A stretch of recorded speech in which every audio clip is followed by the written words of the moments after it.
Hi guys, and welcome to Dan's Haunted Cottage. I hope you're all doing fine and dandy out there. Now, there was a video that I wanted to make for some time. I've never really got around to it, and I promised people for a couple of months I was going to make this, and there are some people that have asked for it and they've said they were excited for it or looking forward to it coming around. Maybe excited was a bit of a strong word. And that was a video regarding the old techniques that the old ghost hunters used to use. And obviously my hero, Harry Price, used to use some of these techniques himself. In actual fact, he came up with the ideas for some of them. And if anybody knows who Harry, well, I'm sure you do know who Harry Price is. If you don't, have you been under a rock forever? I don't know. But Harry Price was considered to be the father of ghost hunting. He was the man that was famous for the Borley Rectory haunting. He was the guy that investigated it and set himself up in a property for a year to study all the activity with some other ghost hunters that he'd employed. And he came up with some great books and some fantastic evidence from that property alone. Anyway, talking about Harry Price, as I say, he employed some of these techniques. Now, the first one that he maybe didn't employ, I'm not sure if he employed this one, but the first one that I like, that I really, really like, is the old, and it proves the point, it proves that you don't have to spend a fortune to be a ghost hunter or even to go out basically ghost hunting. I will say that you can really only use we can only really use these techniques indoors. If you're doing an inside ghost hunt, can't use them outdoors because of wind and well, there's too much going on outside to keep a cap on. You just can't control what's going on outside, but you can if you're in a property, or hopefully you can. So the first one is just a piece or a sheet of black paper or card. It can be any size. In actual fact, the larger, the better. Now you're thinking, well, what's the point of that, Dan? It's just a piece of black paper. What purpose could that serve? You're quite right. It wouldn't serve any purpose on its own. But if you're investigating a property that has got a lot of paranormal or spiritual traffic, that's to say there's a lot of activity in there, and somebody comes to you and says, for example, do you know what, there's this spirit and it comes every night at midnight or 12:15 or what have you. It appears at my door and it walks across the floor and you can hear it, you can hear the floorboards creak as it moves. I don't know how that happens.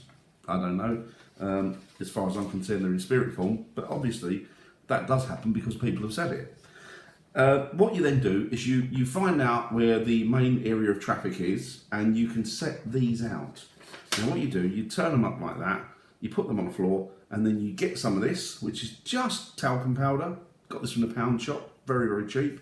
You spread it liberally all over the black sheet, all over the paper, and then you leave it down like that. And then if anybody comes or walks past it, whether it be a spirit or whether it be a person even, and this is why you need to keep control of your area. You need to keep control of your investigation because you need to know at every given point where your investigators are in that building, because otherwise you can end up with what we call false positives. You know, if an investigator goes into a room, doesn't know this is set up, or forgets that it's set up, walks on it, well, if he or she leaves their footprint on it, you can tell that it's them, because obviously it will have their boot print, size 10, size 9, size 7, size whatever, on it, and it will also have the make of the boot. So if it's Dr. Martin, you will see that, plain and simple, on there. You can just match it up. However, if it's a spiritual footprint, and you know exactly where everybody is at any given time on your investigation, then you can rule that out. You can hopefully rule human interference out. But it also, you know, not only does it give you an indication if there could be a spirit passing through the room, but it also gives you an indication if somebody's just messed up, really. So that's quite a good one. I like that, and I've always liked that, and I have employed it, and lots of friends of mine have employed it as well. The second one is quite simple, not exactly like this, but I'm really interested in what's on the end of this, and that's the bell, you see. And bells have been used by paranormal investigators for decades, many years, and it probably comes from spiritualism, when the bell was used to indicate the presence of a spirit in a property or at a séance. And what you do with these, you can buy them. I've actually got them myself. They're strings of bells, and you pin them up, and when you pin them up in doorways, you pin them up like that. Always have them hanging like that. Don't have them like that, because if somebody walks past, for As an investigator, you have more spirits than you started with in that property, and you don't really want that. So hang them up like this, so if somebody passes them, they don't get hurt, they just trigger them, and you can hear the bells, you can hear the ding and donging. Excuse me a second, I'll take a drink. I've still got this chest infection, it's clearing, but it's taking its time. Also, when you hang these up, what you need to do beforehand is check for any wind movement, because if there's a wind tunnel, that's going to give you a false positive as well, because that's going to set it off. So it needs to be in a very, very still part of the property, and it needs to be hopefully where there is some paranormal activity. That's the second one. Excuse me. The third one, cheap and simple again, is this sellotape. Make sure you get yourself a good quality sellotape, because you'll need it. What do you do with sellotape then, Dan? Pretty simple. If there's doors that are renowned for being opened and closed in a property, and they say that it's a hand of a spirit, then what you do is you can close the door, rip the tape, tear it, obviously, and then put it across the join of the door. So if anybody moves that door, you can go back, have a look, and you will see if it's if somebody's gone in there or not.